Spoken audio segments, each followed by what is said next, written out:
श्री शिवाय नमस्तुभयम। दोस्तों, आप सभी लोग जानते हैं कि 20 सितंबर 2024 यानी शुक्रवार के दिन पितृपक्ष की तृतीया तिथि पड़ रही है दोस्तों। और वह शुक्रवार है जो पितृपक्ष महीने में पड़ने वाला सबसे बड़ा शुक्रवार है, क्योंकि यह पितृपक्ष महीने में पड़ रहा है।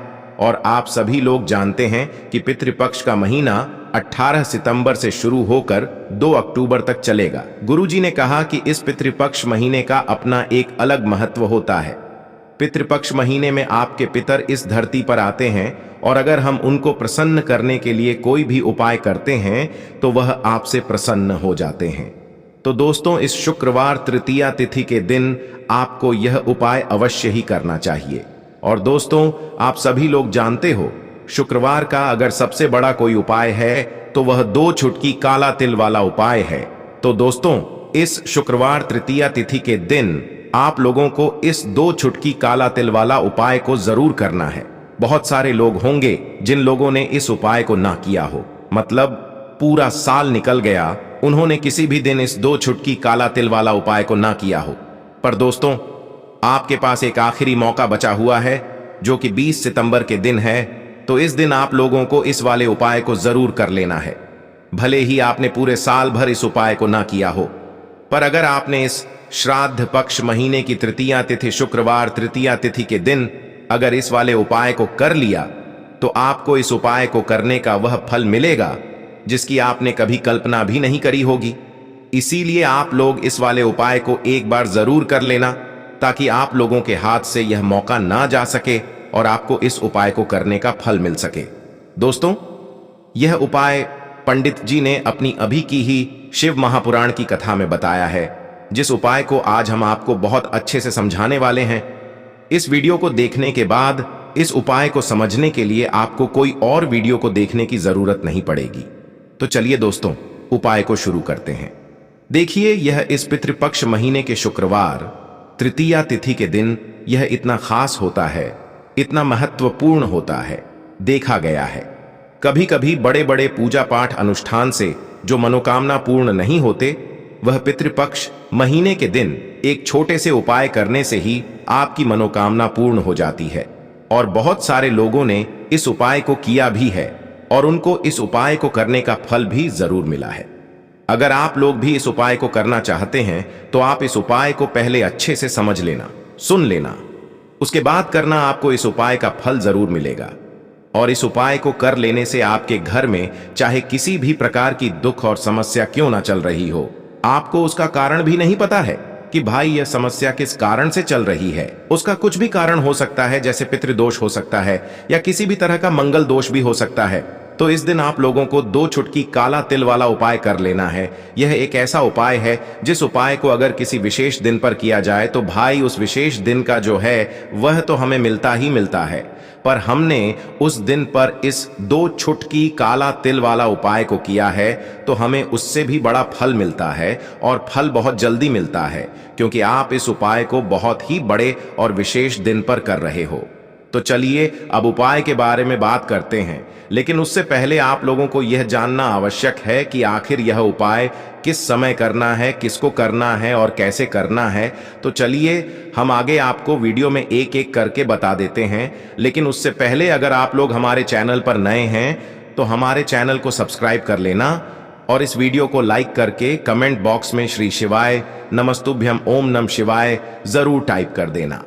तो दोस्तों, इस 2 चुटकी काला तिल वाला उपाय को हमें इस शुक्रवार तृतीया तिथि के दिन कैसे करना है, किसको करना है, किस समय करना है और कहां पर करना है, ये सारे सवालों के जवाब आपको इस वीडियो में मिल जाएंगे। और जो ये वीडियो देखेगा भाई, उसको 2 चुटकी काला तिल वाला उपाय जरूर करना चाहिए, क्योंकि इस दिन काला तिल का भी बहुत ही बड़ा और विशेष महत्व होता है। और जब बात आ जाए 2 चुटकी काला तिल वाला उपाय की, तो यह सोने पे सुहागा वाली बात हो जाती है, और यह एक बहुत ही बड़ा उपाय हो जाता है इस शुक्रवार तृतीया तिथि का। तो अब दोस्तों, इस 2 चुटकी काला तिल वाला उपाय को आखिर करना किसको है, सबसे पहले हम लोग वह बात जान लेते हैं। तो देखो, घर की जो बड़ी माताएं बहनें होती हैं, उन माताओं बहनों में से कोई भी एक बड़ी माता बहन इस वाले उपाय को कर सकती है। और दोस्तों, अगर आप चाहे तो अपने घर में से सभी सदस्यों को भी इस उपाय को करवा सकते हैं।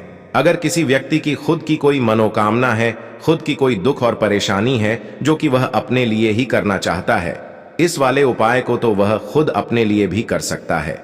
बाकी अगर कोई घर में से ऐसा है जो कि अपने पूरे घर परिवार की सुख और शांति के लिए यह वाला उपाय करना चाहता है, तो भाई वह भी कर सकता है, उसमें भी कोई दिक्कत वाली बात नहीं है। कहने का मतलब यह है कि इस उपाय को हर एक सदस्य भी कर सकता है और पूरे घर परिवार के सदस्य के लिए घर की बड़ी माताओं बहनों में से कोई एक माता बहन भी कर सकती है। माताएं बहनें अगर घर में उपस्थित ना हो या वह यह वाला उपाय ना कर पा रही हो, तो फिर घर का कोई बड़ा सदस्य भी इस 2 चुटकी काला तिल वाला उपाय को कर सकता है, चाहे फिर वह पुरुष ही क्यों ना हो। उसमें कोई भी दिक्कत वाली बात नहीं है। उसके बाद में दोस्तों, जो अगला प्रश्न निकल कर आता है वह यह आता है इस उपाय को लेकर कि आखिर इस उपाय को हमें किस समय करना है, सुबह के समय करना है कि शाम के समय करना है। तो देखो, इस वाले उपाय को आप लोग सुबह के समय भी कर सकते हो और शाम के समय प्रदोष काल में भी कर सकते हो। अब अगर आप पूछो कि भाई साहब सबसे उत्तम समय कौन सा रहेगा इस 2 चुटकी काला तिल वाला उपाय को करने का, तो हम आपसे बस यही कहेंगे कि इस उपाय को आप सुबह के समय करेंगे तो ज्यादा बेहतर होगा। बाकी अगर शाम के समय भी करेंगे तो भी अच्छा होगा, उसमें कोई भी दिक्कत वाली बात नहीं है। तो अब दोस्तों, जो अगली सबसे बड़ी और महत्वपूर्ण बात आती है वह यह आती है कि सुबह अगर हम उपाय को करेंगे तो हमें कितने बजे से ले कितने बजे तक के बीच में करना है, और शाम के समय प्रदोष काल में करेंगे तो हमें कितने बजे से लेकर कितने बजे के बीच में करना है। तो देखो, सुबह जितनी जल्दी हो सके आप उपाय को करने की कोशिश करना। बाकी अगर किसी कारणवश लेट भी हो जाओ, थोड़ी देर भी हो जाए, तो 10 या 11 बजे तक भी आप उपाय कर लेना, पर 12 बजे से ज्यादा देरी ना हो, ठीक है? इस बात का ध्यान रखना। उसके बाद में दोस्तों, अगर शाम के समय प्रदोष काल की बात करें, प्रदोष काल का जो समय होता है वह शाम के 6 बजे से शुरू हो जाता है। मतलब शाम के 6 बजे से लेकर 7 बजे के बीच का जो समय होता है, यह समय प्रदोष काल का समय होता है। इस उपाय को 7 या 8 बजे के बीच में भी कर सकते हो। मतलब शाम के 6 बजे से रात 8 बजे के बीच में आप कभी भी इस वाले उपाय को कर सकते हो, उसमें कोई भी दिक्कत वाली बात नहीं है। परंतु गुरुवार के दिन कोशिश करना कि समय के अंतर्गत ही कर लो। किसी कारणवश ना कर पाओ तो थोड़ा देरी से भी कर सकते हो, आपको उपाय का फल जरूर मिलेगा। देखिए दोस्तों, जिस तरह से हमारे लिए पूजा पाठ जरूरी है, उसी तरह से हमारे लिए पितरों का आशीर्वाद लेना भी बहुत जरूरी होता है, क्योंकि पितरों का आशीर्वाद जिस घर पर होता है उस घर में कभी भी धन की कमी नहीं होती है, उस घर में कभी क्लेश नहीं होता है, उस घर के सदस्य हमेशा स्वस्थ रहते हैं, कभी ऐसे घर में बीमारियां प्रवेश नहीं करती हैं। तो इसलिए हमेशा अपने पितरों को प्रसन्न करने के लिए पितृपक्ष में 20 सितंबर शुक्रवार तृतीया तिथि आपको उपाय तो करना ही चाहिए। अब जिनके पितृ नाराज हैं वो तो करेंगे ही ये उपाय, जिनके पितृ नाराज नहीं भी हैं उन्हें भी ये उपाय करना चाहिए, जिससे कि कभी भी आपसे पितृ नाराज ही ना रहे और हमेशा आपके पितृ जो हैं ये आपको आशीर्वाद देकर ही जाएं। देखिए, पितृपक्ष के ये जो 16 दिन होते हैं, पितृपक्ष के दौरान हमारे जो पितृ होते हैं यह धरती पर आते हैं और आशीर्वाद देकर जाते हैं, और जिन लोगों से उनके पितृ नाराज हो जाएं, उनके घर में हमेशा धन की कमी रहती है, उस घर में हमेशा क्लेश रहता है, उस घर में संतान सुख आसानी से नहीं मिलता, उस घर में पैसा आसानी से नहीं आता। जहां पितृ दोष हो, पितृ नाराज हो, ऐसे घर में दुर्घटनाएं बहुत होती हैं। अधिकतर उस घर के लोग बीमार पड़े रहते हैं, किसी न किसी व्यक्ति की दवाई चल रही होती है। अब यह लक्षण होते हैं कि आपके घर में पितृ दोष हो सकता है। तो आपके घर में भी अगर लड़ाई झगड़ा क्लेश बहुत ज्यादा है या कोई ना कोई बीमार रहता है, तो कहीं ना कहीं पितृदोष आपके घर में हो सकता है और आपके पितृ आपसे नाराज हो सकते हैं। इसीलिए पितृपक्ष में शुक्रवार तृतीया तिथि 2 चुटकी काला तिल वाला उपाय करें और हमेशा कोशिश करें कि आप अपने पितरों को प्रसन्न रखें, जिससे कि कभी भी आपके पितृ आपसे नाराज रहे ही ना। अच्छा बात कर लेते हैं, जो उपाय है यह आपको किस दिन करना है। 20 सितंबर शुक्रवार तृतीया तिथि इस उपाय को करें। 2 अक्टूबर को भी कर सकते हैं, 2 अक्टूबर से पहले कर सकते हैं। पितृपक्ष के दौरान कभी भी आप इस उपाय को करें तो 18 सितंबर से पितृपक्ष चालू हो चुके हैं और 2 अक्टूबर तक रहने वाले हैं, आप सभी जानते हैं। अब बात कर लेते हैं कि उपाय को करने के लिए आपको क्या क्या लेना है। एक लेना है मिट्टी का दीपक और 2 फूल वाली लौंग लेनी है। लौंग बिल्कुल भी टूटी हुई ना हो, खंडित ना हो, ठीक है ना, साबुत लौंग लेंगे। अब आपको क्या करना है कि थोड़ा सा लेना है काला तिल, जो कि पितरों को सबसे ज्यादा प्रिय होता है। 2 चुटकी काला तिल लेंगे दीपक के अंदर। सबसे पहले आपको क्या करना है कि दीपक आपको तैयार कर लेना है। गोल बाती लगाकर दीपक तैयार कर लेंगे।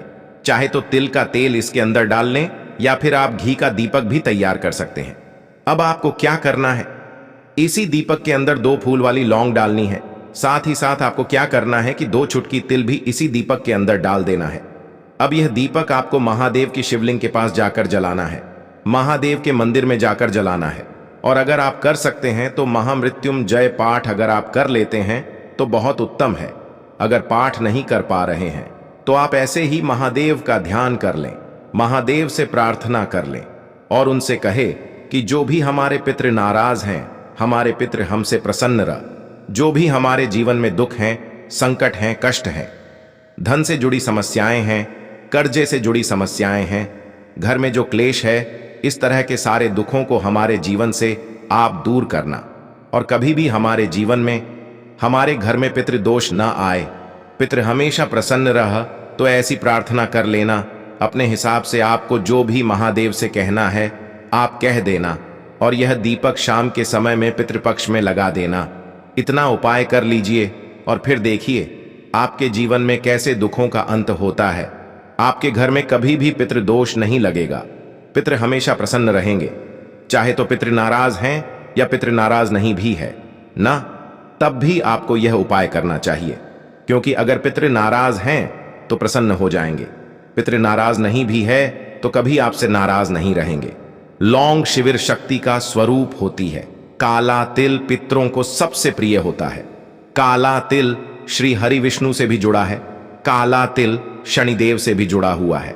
तो ऐसा समझ लीजिए कि काले तिल का जब भी आप कोई उपाय करेंगे और उसमें भी अगर आपने लौंग ले ली तो यह उपाय और भी ज्यादा उत्तम हो जाता है। तो कोशिश करें कि पितृपक्ष में जितने दिन आप कर सकते हैं उतने दिन यह एक उपाय आप जरूर करें। आपके घर के आसपास जहां भी महादेव का मंदिर हो वहां जाएं और इस उपाय को करें।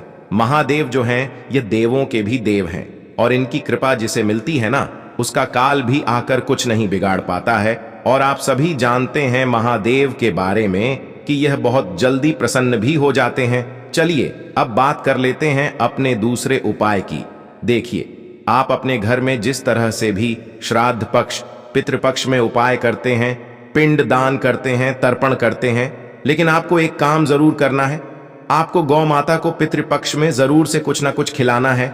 आप उन्हें हरी घास खिला सकते हैं पूरी, और आप गुड़ खिला सकते हैं, या जो भी आपके घर पर बनता है उसमें से आप एक हिस्सा गौ माता के लिए जरूर निकालें, क्योंकि गौ माता ही है जो बैतरनी नदी से पार करती हैं। और आपको बता दें कि गौ माता के अंदर 33 कोटि देवी देवताओं का वास होता है, हमारे पितरों का वास भी माना जाता है। इसीलिए अगर पितृपक्ष के दौरान आप गौ माता की सेवा करते हैं, गौ माता को हरी घास खिलाते हैं, उनको गुड़ खिलाते हैं, तो इससे आपके जीवन के आधे से ज्यादा दुख तो ऐसे ही दूर हो जाते हैं। आप अपने जीवन में हमेशा सुख को प्राप्त करते हैं, धन को प्राप्त करते हैं, और आपकी जो भी मनोकामना होती है वह बहुत जल्दी पूरी हो जाती है। और कभी भी आपको पितृदोष की वजह से जीवन में समस्याओं का, कठिनाइयों का सामना नहीं करना पड़ता है। तो कोशिश करें कि पितृपक्ष में आप जितना ज्यादा हो सके गौ माता की सेवा करें। उन्हें हरी घास या फिर अपने घर से रोटी पूरी जो भी आप बनाते हैं, जरूर से पहला हिस्सा गौ माता के लिए निकालें। वैसे तो हमेशा ही आपको गौ माता को एक रोटी अपने घर से खिलानी चाहिए। गुड़ रखकर, मीठा रखकर, आपके घर अगर खीर बनती है पितृपक्ष में तो खीर रखकर भी आप उन्हें पूरी खिला सकते हैं। कभी पितृदोष नहीं लगेगा और पितृ हमेशा आशीर्वाद देकर ही जाएंगे। तो चलिए अब बात कर लेते हैं अपने तीसरे उपाय की, जिसे पितृपक्ष में यदि आप कर लेते हैं तो ऐसा समझ लीजिए कि पितृ आपके कभी आपसे नाराज होते ही नहीं है, और हमेशा आपका जो भाग्य है ना, ये सूर्य की तरह चमकता है। हर व्यक्ति चाहता है कि उसे अपने जीवन में ज्यादा से ज्यादा सफलता मिले, ज्यादा से ज्यादा पैसा मिले, ज्यादा से ज्यादा वो अपने जीवन में आगे जाए, उसे कभी जीवन में पैसों की कमी ना आए। अगर आपको चाहिए न कि आपका भाग्य भी सूर्य की तरह चमके, आपका भाग्य जो है इतना प्रबल हो जाए, इतनी उसमें वृद्धि हो जाए कि आप जो चाहते हैं आपको वह मिल जाए, तो आपको क्या करना है कि 2 चुटकी काला तिल लेना है। काला तिल पितरों को बहुत प्रिय होता है। काला तिल श्री हरि विष्णु से भी जुड़ा है भी। और काले तिल का अब जो उपाय बताने जा रहे हैं ना, यह आपके भाग्य को चमकाने का काम करेगा। 2 चुटकी काला तिल, 1 लोटा जल आपको लेना है। अच्छा, यहां पर अगर आप तांबे का लोटा ले लेते हैं तो बहुत उत्तम है। तांबे का ना हो तब आप कोई भी लोटा ले लें, उसके अंदर जल डालेंगे, 2 चुटकी काला तेल डालेंगे। अब यह जल आपको अपने घर में ही सूर्य भगवान को अर्घ देना है। चाहे तो घर के आसपास मंदिर हो, वहां जाकर दे सकते हैं, वरना अपने घर में ही आप अपने घर से कहीं से भी सूर्य भगवान को अर्घ दें।